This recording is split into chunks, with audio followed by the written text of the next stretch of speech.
Boa noite a todos, a todas aqui presentes, aos internautas que nos acompanham.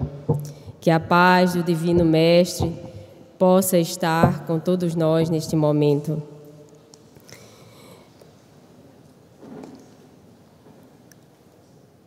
O ânimo é um estado de espírito e todos nós passamos pelas diversas dificuldades, pelas diversas atribulações.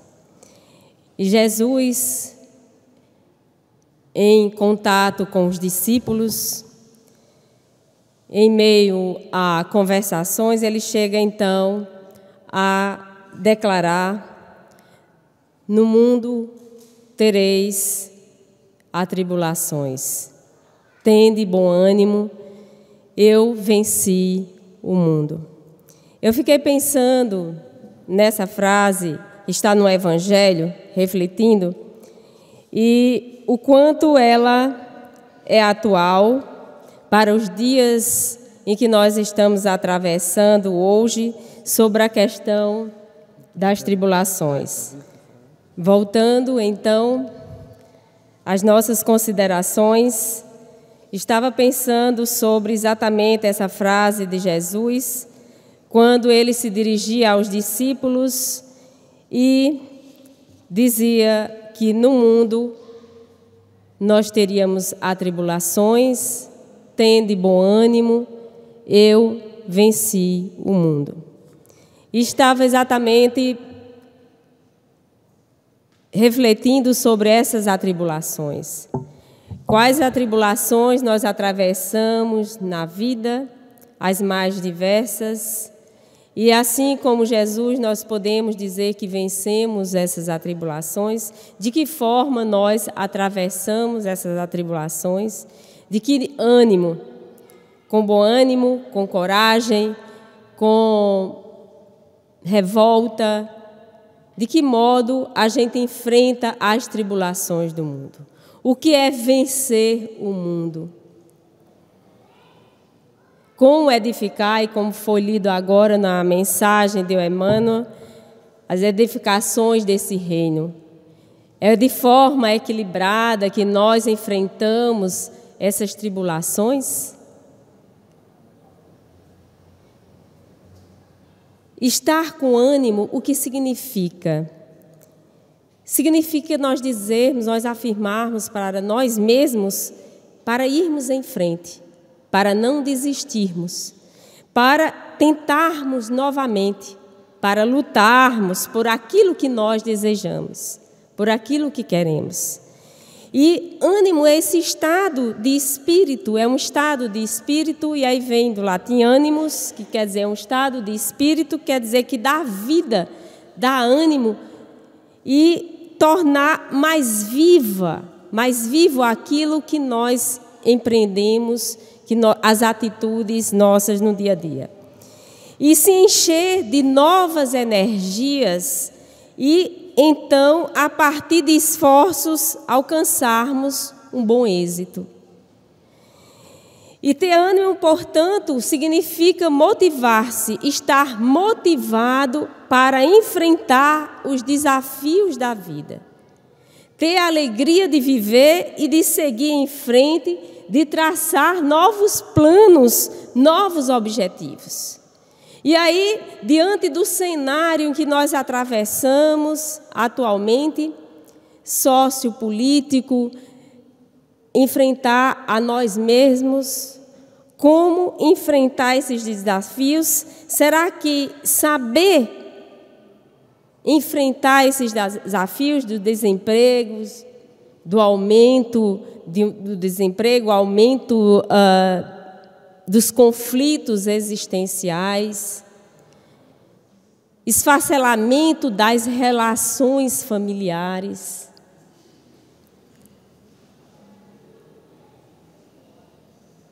segmentos, rumos outros que nós optamos ou familiares nossos optam para seguir, que muitas vezes nós não concordamos. Temos que aceitar, às vezes, as fúrias, ou como enfrentar com ânimo a fúria do outro e a nossa própria fúria. a violência que campeia na sociedade e a nossa própria violência. As desigualdades sociais e a nossa própria, o enfrentamento que temos que ter conosco. E quem sabe o que é que está relacionado ao bom ânimo? Que figuras emblemáticas do próprio Evangelho nós podemos trazer à tona para analisar. E nos lembramos da figura da mulher hemorroíça. E todos nós conhecemos do encontro que foi dela com Jesus em meio à multidão. Mas vamos reportar um pouco ao que viveu essa mulher hemorroíça durante 12 anos sangrando. Ela com certeza deve ter recorrido aos médicos da época para tentar, de formas as mais diversas, se curar. E como ela encontrou ânimo para ter vontade de procurar um profeta que se dizia, na época se dizia que curava. Como essa mulher encontrou ânimo, veja bem, 12 anos sangrando, que naquela época nenhum médico chegava à conclusão de um diagnóstico e provavelmente não se sabia, porque existem motivos, causas as mais diversas. E aí, como essa mulher enfrentou tudo isso, sabendo inclusive do preconceito que se vivia naquela época, porque a mulher, no período menstrual, ela era marginalizada, sequer podia ser tocada. Imaginemos essa mulher, a segregação que ela viveu durante muito tempo, 12 anos. E como foi que ela teve ânimo, coragem? O que a moveu para enfrentar esta dificuldade de uma doença que a acometia e procurar o mestre? E veja que ela não chegou a sequer conversar. Ela não chegou a conversar, ela enfrentou uma multidão. E o que é enfrentamento dessa multidão? Quer dizer, enfrentar ela mesma ao desânimo, que provavelmente ela já tinha várias vezes recorrido a prováveis curas e não ter conseguido êxito. E aí eu fiquei pensando, e nós, diante de dificuldades, das pequenas dificuldades, nós já queremos desistir. Nós já queremos cair no processo de tristeza e recuar diante dos objetivos de nossas vidas. E eu fiquei a refletir como aquela mulher teve a coragem e o ânimo para procurar um profeta que na época estava dizendo que se curava, mas que quem foi que avisou para ela que ele curava? Mas não precisou chegar até ele, confabular, conversar e dizer o seu problema. Ela enfrentou a multidão, ela foi, imaginemos a multidão que ela teve que enfrentar, e foi apenas tocar as vestes de Jesus para que o efeito do fluido magnético de cura se processasse. E Jesus, então, sequer conhecia aquela mulher. Ele não estava pensando nela. E por que se processou a cura naquele momento? Que efeito foi aquele que se deu para que aquela mulher se curasse? Porque instantaneamente o sangue estancou. Ou seja, ela se curou apenas ao tocar as vestes de Jesus. E é nesse momento, então, que a gente vai avaliar, quer dizer, a fé. E o que é que Jesus,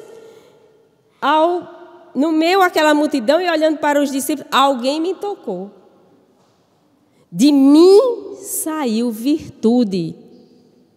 Veja, Jesus sequer conhecia a mulher, ela estava no meio da multidão, tocou nele, um toca, outro toca, imagina.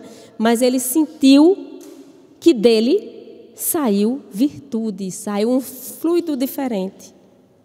E que ela, ao tocar, se curou. E ele então se dirige, é quando ele diz: a tua fé te curou, tem de bom ânimo. Olha só. Foi a confiança que ela teve no processo de cura. E que fez, naquele momento, se processar a transmissão do fluido energético de Jesus e a curou. Mas ela estava disposta, ela estava com ânimo, ela estava ainda com coragem. Veja que apesar de todos os, vamos dizer assim, desenganos ou percalços, tribulações que ela deve ter passado, a marginalização na sociedade. Se hoje a gente ainda tem diferenças na sociedade em relação à mulher e como ela é enxergada, imagine naquela época, há 2000 anos atrás, e o preconceito. E aí, ela soube confiar, ela soube depositar, e ela teve ânimo para enfrentar aquela situação, a ponto de apenas tocar as vestes. E aí, diante das nossas tribulações, quer seja uma doença, quer seja o esfacelamento, né, de uma desilusão amorosa, quer seja das expectativas que nós criamos em relação às pessoas, como nós nos comportamos? Nós somos rebeldes, nós desistimos, nós não queremos mais ir em frente e por isso o desânimo nos abate. Quem sabe confiar sempre trabalha para alcançar a meta que busca. E as dificuldades não são consideradas inimigas, pelo contrário, elas auxiliam ou nos auxiliam na caminhada e fazem despertar forças que existem em nós adormecidas. Porque dentro de nós, conforme Jesus colocou, foi ela que se curou. A tua fé te curou, ou seja, a confiança. E eu então estava tentando relacionar ânimo à fé. Quem perdeu a fé não tem ânimo. Quem perdeu a confiança, e quem perdeu a confiança em si não tem ânimo. E quando a gente perde a confiança em si, no outro e na sociedade, é como se a gente quisesse desistir de viver. Perder o rumo da existência, perder o sentido existencial. Por que que Viktor Frankl não perdeu o sentido de viver, mesmo no campo de concentração, mesmo tendo que enfrentar a perda dos familiares? Ele não perdeu o sentido de viver porque ele tinha um projeto existencial de depois fundar a logoterapia e dar um sentido à sua vida, e o que o alimentava era exatamente escrever a sua teoria que ali estava para ser depois reconhecida, que foi. E hoje nós temos acesso à sua teoria. Então, o ânimo faz ouvir a voz de Deus que nos leva para a frente.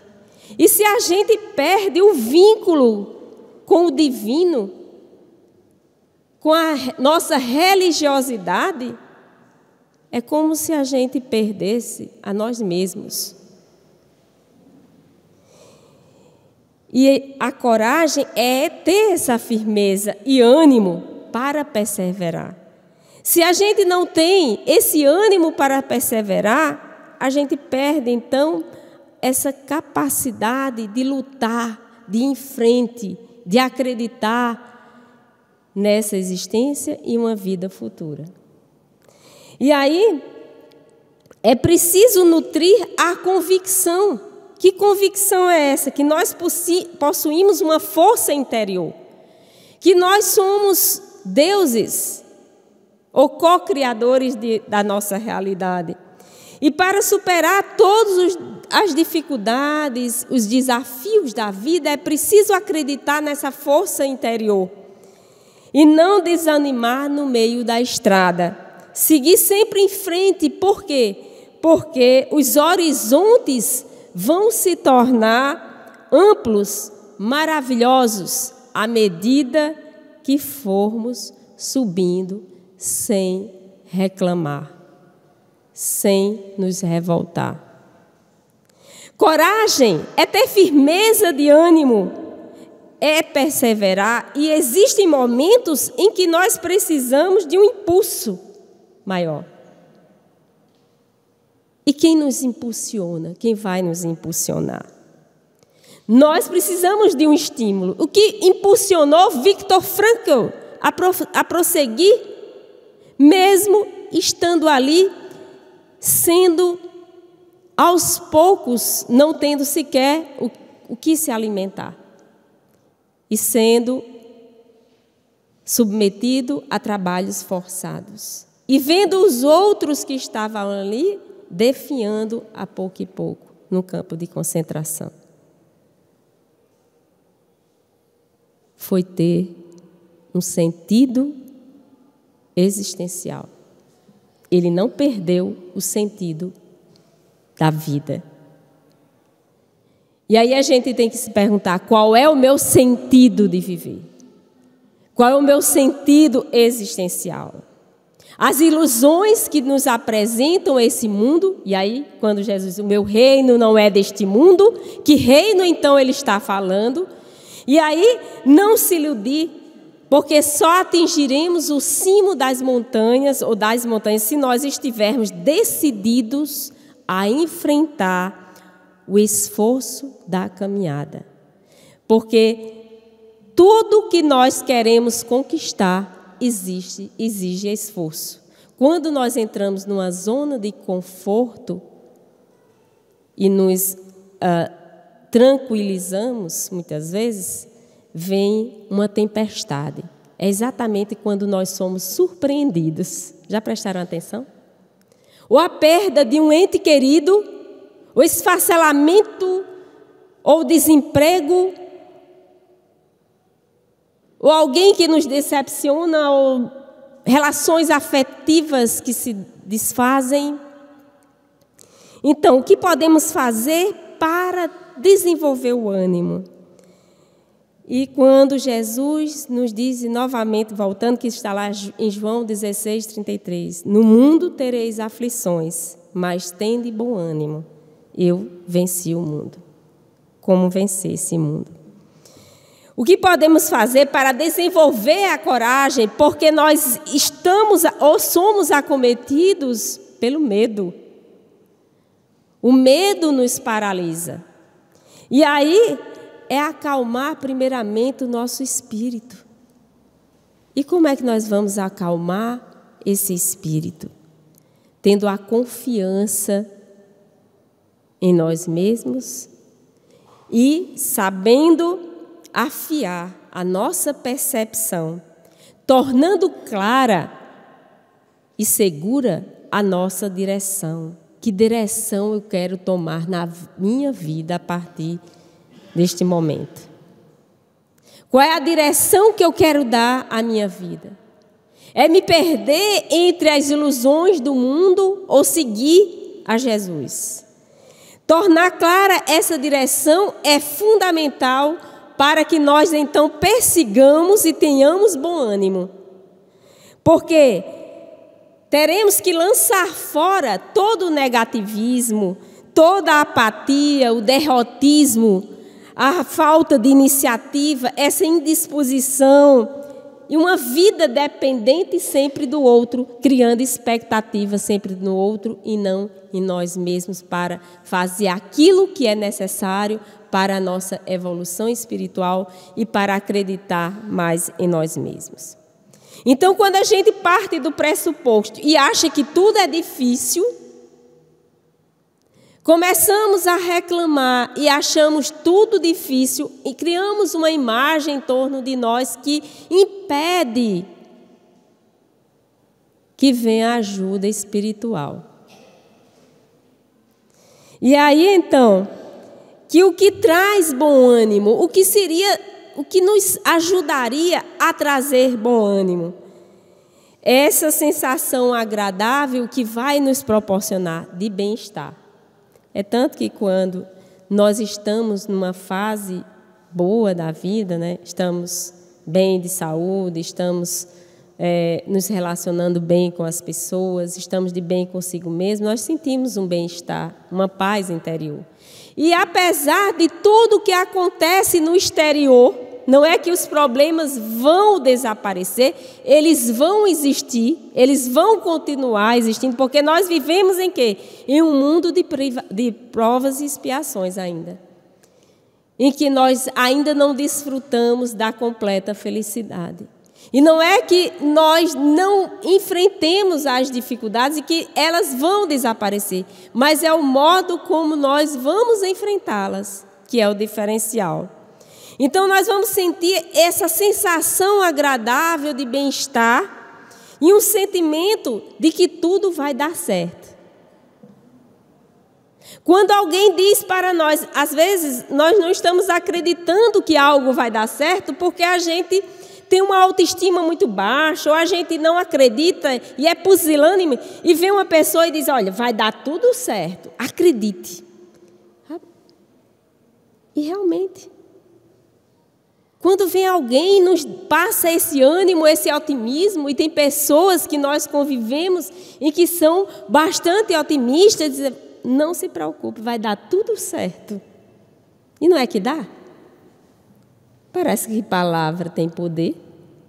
Será?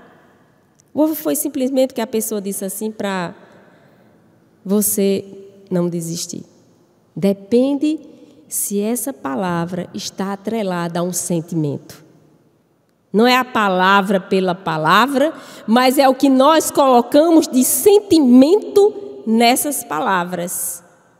E aí, quando a gente diz vai dar tudo certo, a gente como que carimba e realmente dá tudo certo. Como também o contrário. Olha, eu não te disse, né? Geralmente a gente faz isso. Eu avisei, né? E tem até um meme que o pessoal tá, eu avisei, e aí coloca aquela ideia negativa e realmente, né? De que não vai dar certo. Então, assim, estamos passando por momentos de uma transição planetária, em que parece que tudo está ao caos. Mas existe uma organização. Apesar do livre-arbítrio do homem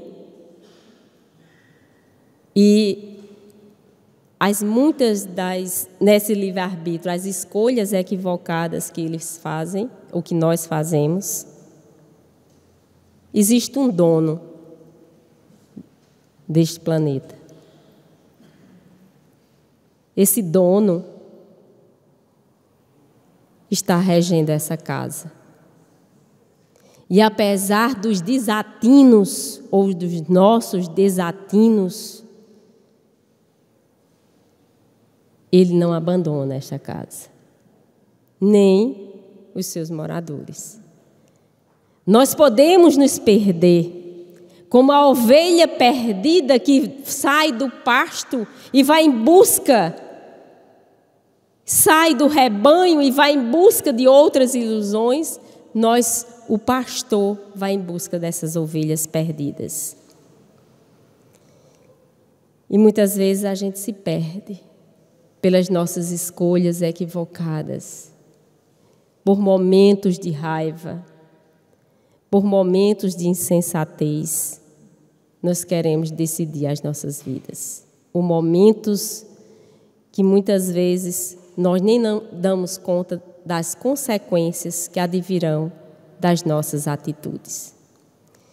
E aí, quando nós temos bom ânimo, Nenhum problema deve ser considerado obstáculo intransponível.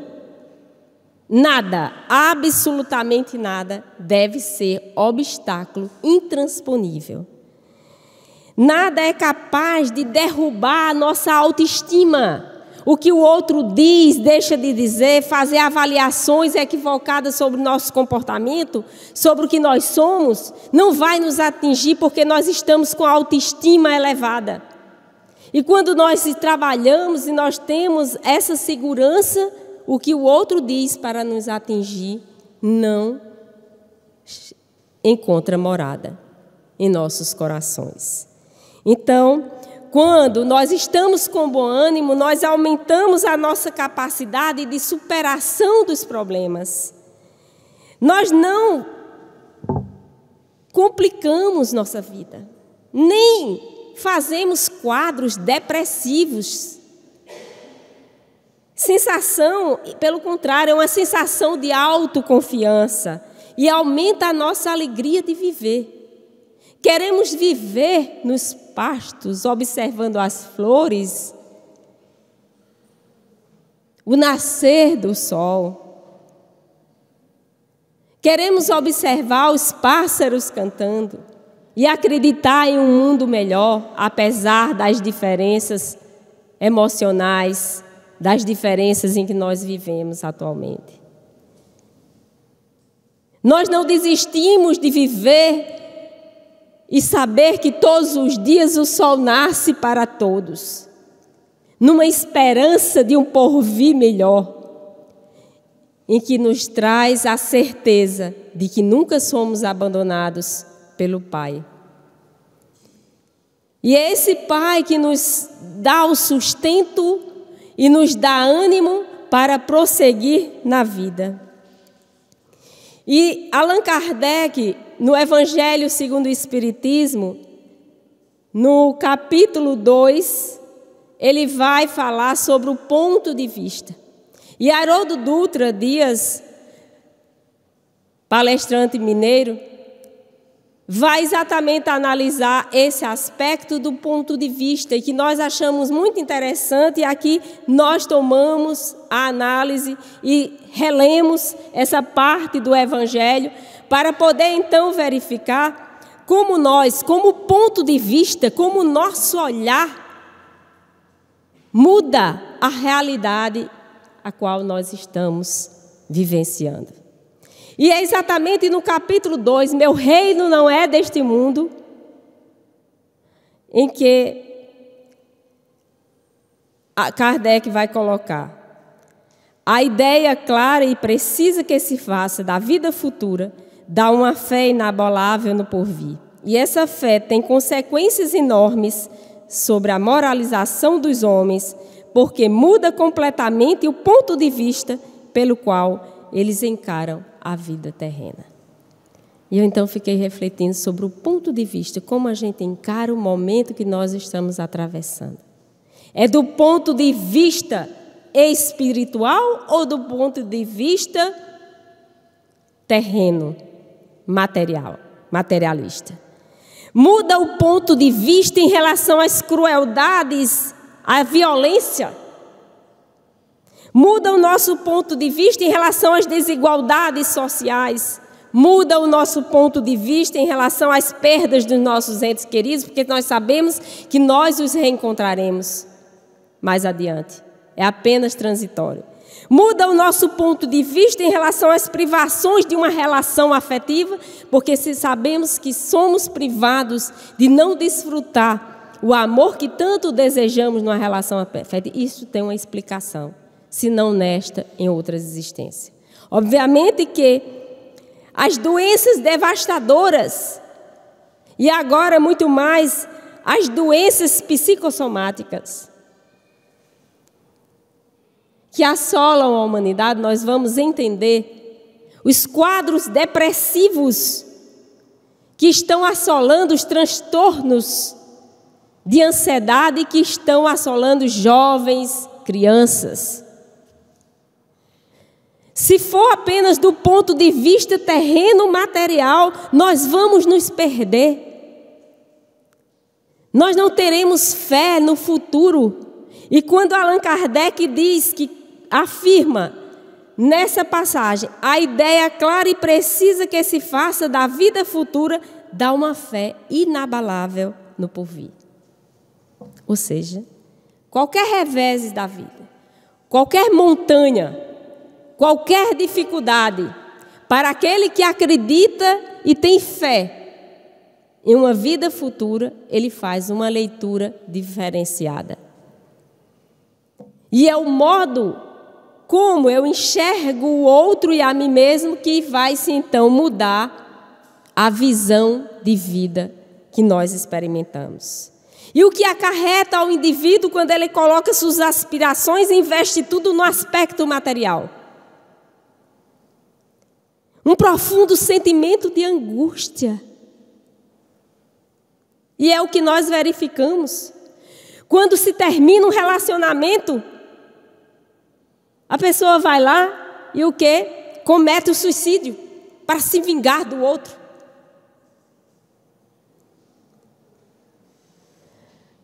Eu não aceitei isso. E o que eu faço com minha vida? Eu esfacelo. Eu decido por fim. É do ponto de vista material, portanto, que essas atitudes vêm assolando a humanidade, a nossa sociedade. Porque perdeu-se o referencial espiritual. É do ponto de vista, portanto, material, que quando nós envelhecemos, nós não conseguimos aceitar a velhice.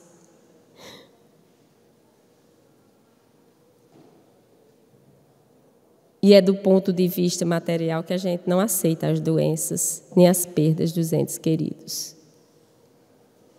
Se a gente considerar apenas uma visão, ou tiver um ponto de vista, um olhar materialista. Aumento da depressão é o que está acontecendo. Um aumento significativo nos consultórios de adolescentes, de crianças, de várias idades também, e agora mais ainda de jovens depressivos, e que chegam a cometer suicídio ou fazerem opções diferenciadas, que levam a tormentos e a conflitos existenciais, porque não tem um referencial espiritual. E aí se estabelece uma insegurança, vulnerabilidade, imprevisibilidade na vida, instabilidade emocional. E a instabilidade e imprevisibilidade, eu não sei se eu vou continuar nesse emprego, eu não sei se eu vou continuar nesse relacionamento por muito tempo, eu não sei se vou receber o dinheiro. Será que vão me pagar no próximo mês? Não estão pagando, não é? Ou se eu vou, enfim, conseguir emocionalmente me ajustar diante de tantas instabilidades emocionais. Se eu for me reger apenas pelos fatores ou pelo aspecto material, nós vamos nos perder. E é como diz Joana de Ângeles, nós vamos ser arrastados por essa velocidade ciclópica da vida que nos leva a um fosso, a angústia profunda existencial. Uma angústia profunda se estabelece. E é por isso que, às vezes, a gente tenta colocar a fé ou colocar em mitos para resolver os problemas existenciais e de nossas vidas, quando está dentro de nós. Então, esse profundo sentimento de angústia, esses conflitos existenciais e esse aumento do suicídio na nossa sociedade, é olhar a vida sob um ponto de vista material e tudo assume essa proporção gigantesca. Portanto, se eu perco o emprego, isso é gigantesco na minha vida. E eu não sei lidar com isso, com essa frustração. Não sei lidar com essa perda. E é como se a gente quisesse sair ou resolver de um modo mais difícil, que é nos anulando. Anulando processos de fugas através da drogadição, do álcool, das diversas drogas lícitas e ilícitas, conforme nós às vezes verificamos jovens que chegam para assistirem aulas ainda ressacados do final de semana. Não conseguem se concentrar nas nossas aulas. É triste ver jovens caindo no mundo das drogas lícitas e ilícitas, sob um ponto de vista e estimulado pela própria sociedade, que depois vai marginalizá-lo. E como nós ficamos? São as nossas escolhas. Então, é colocar-se sob esse ponto de vista espiritual e a vida se torna mais simples. Na verdade, é uma passagem aqui. É breve o nosso estágio aqui na Terra. E como nos diz ainda Allan Kardec, no livro, no Evangelho segundo o Espiritismo, nesse mesmo capítulo 2, ele vai nos dizer: para aquele que se coloca pelo pensamento na vida espiritual, que é infinita, a vida corporal não é mais do que rápida passagem, uma breve permanência num país ingrato. Estamos de passagem aqui, gente. Só que a gente não percebe isso e a gente se perde em meio aos apelos, às vozes que nos chamam. E é isso, não é, que a gente deve colocar. Quer dizer, o próprio Allan Kardec já colocava que as vicissitudes e as tribulações da vida são apenas incidentes que ele enfrenta com paciência, porque sabe que são de curta duração e devem ser seguidos de uma situação mais feliz. É assim que a gente sabe. Que diante das situações difíceis, a gente procura aprender com elas. O que é que essa situação difícil está querendo me ensinar? Porque nós sabemos que nós estamos fadados à felicidade. E isso nos conforta profundamente. Saber que nós estamos só estagiando por aqui e que depende de nós também a construção desse olhar do que nós passamos sob esse ponto de vista espiritual, nos dá alento para prosseguir, apesar dos desatinos humanos, apesar de todas essas dificuldades que nós estamos atravessando na sociedade, no nosso país, na nossa vida pessoal. Por isso que em Fonte Viva, Emmanuel, numa mensagem bastante oportuna, vai nos colocar: nunca desfalecer, é o título da mensagem. E o que ele vai nos dizer? Orar sempre e nunca desfalecer. Está lá?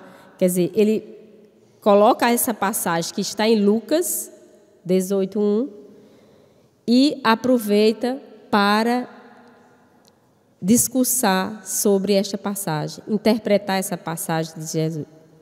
Orar sempre e nunca desfalecer. Será que a gente está criando espaços mentais para entrar em contato com o divino? Estamos tendo ou programando uma entrevista com Deus? Ou a gente passa, acorda, vai, vem as dificuldades do dia e não se dá conta do divino em nós? É preciso, com urgência, marcar essa entrevista com Deus.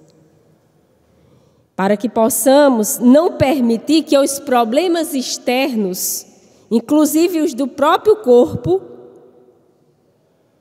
nos inabilitem ao serviço da nossa iluminação. E, como nos diz Emmanuel, enche-te, pois, de calma e bom ânimo em todas as situações, em todas elas. Foste colocado entre obstáculo mil de natureza estranha, para que, vencendo inibições fora de ti, aprendas a superar as tuas limitações. E aí, realmente, né? Às vezes a gente passa por dificuldades tamanhas, né? Por isso que ele diz, de natureza tão estranha, que a gente diz, realmente, isso é muito estranho. O que é que está acontecendo aqui comigo? O que é que está acontecendo aqui na família? Que tsunami é esse? Que coisa estranha é essa? Eu não estou entendendo. E nos pega de surpresa. O que é que está acontecendo? Eu estou estranhando tudo isso. E Emmanuel vai nos colocar aqui, isso é para a gente, né, superar as nossas limitações. E enquanto a comunidade terrestre não se adaptar à nova luz, nós vamos respirar cercado de lágrimas inquietantes. Essas lágrimas inquietantes que nós estamos vivenciando são resultado dos gestos impensados e de sentimentos escuros que nós alimentamos nas nossas almas e nas nossas atitudes. Sentimentos escuros. E aí eu comecei a pensar, nós nutrimos sentimentos escuros de inveja. Basta o outro dizer, até dizer, estou fazendo corrida, que o outro, como é? Quer dizer, o outro já fica com inveja, porque o outro está, eita, tu está participando de corrida e já está correndo que só. Menino, como inveja, vai correr também, vai começar, né, a ter coragem, ânimo, sai desse reduto de preguiça, começa a fazer um exercício físico. Vai para a academia, muda o teu itinerato. Em vez de ter inveja do outro, começa o processo da sua reabilitação, inclusive física. Porque quando a gente está com falta de ânimo, a gente não consegue nem sair do canto. E ainda vai ter inveja do outro que está num corpo bom. Por quê? Naturalmente, fazendo exercício, emagrece.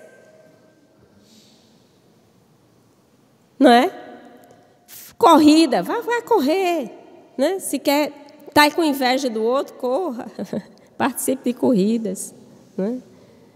Enfim, a gente está permitindo que sentimentos escuros habitem as nossas almas. E esses sentimentos escuros fazem com que a gente paralise, como a ameba fique ali paralisada. E a gente paralisada, isso é um mantro para as influências espirituais. Aí a gente está obsidiado.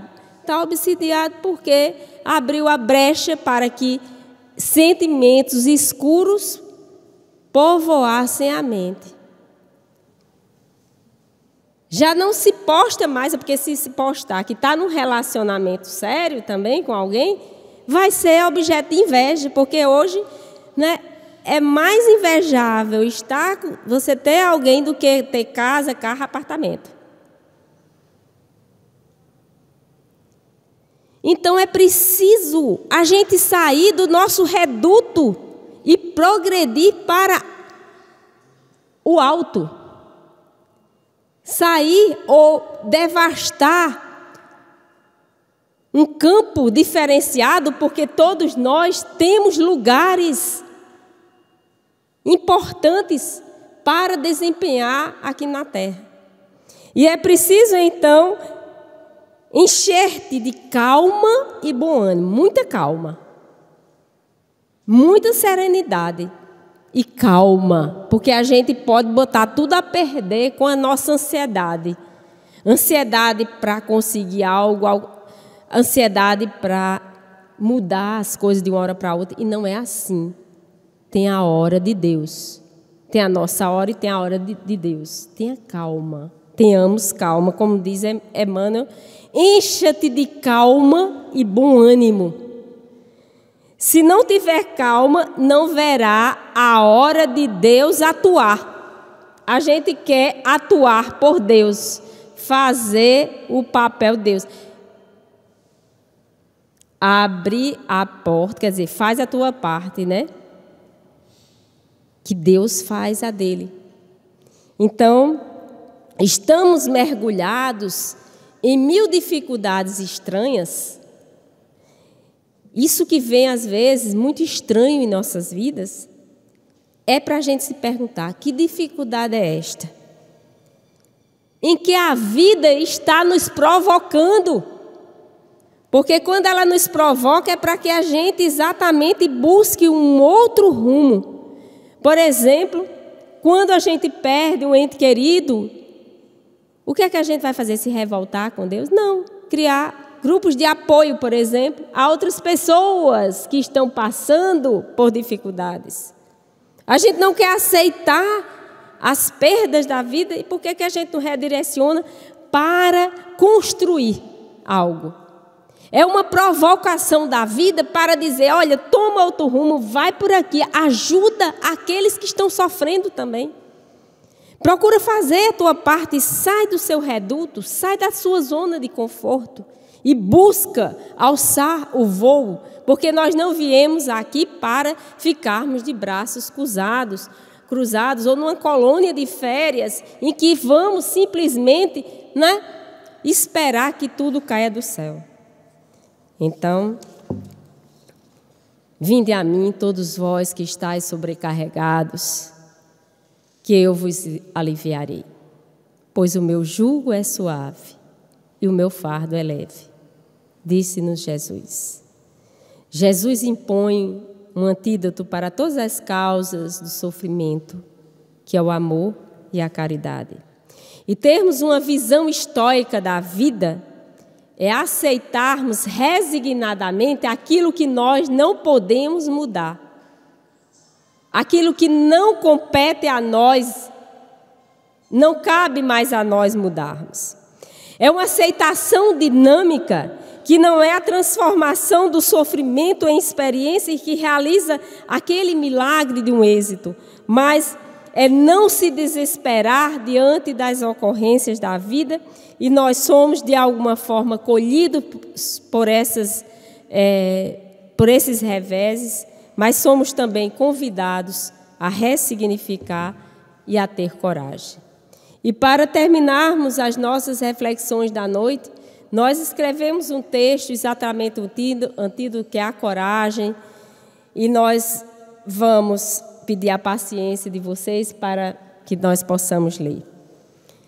Arar com ar armado de medo é uma espécie de degredo, arremedo, paralisa a ação da tua renovação. Sem qualquer ovação das tuas conquistas, mata o sonhado herói que destrói as aspirações acalentadas no teu frágil coração. Alma amiga, convido-te para não desistir e insistir em assistir à cena da tua vitória, na batalha da ilha da tua alma. Garimpa e limpa a lupa da tua culpa e invade a desculpa da tua covardia, que ardia dentro de ti e causava agonia. O impulso do teu pulso divino pulsa nas tuas veias, age sem corar a face, e nela usa o escudo da bravura e sem nervura encontra na aragem a tua coragem. Que Jesus nos dê bom ânimo e coragem para prosseguir. Que assim seja.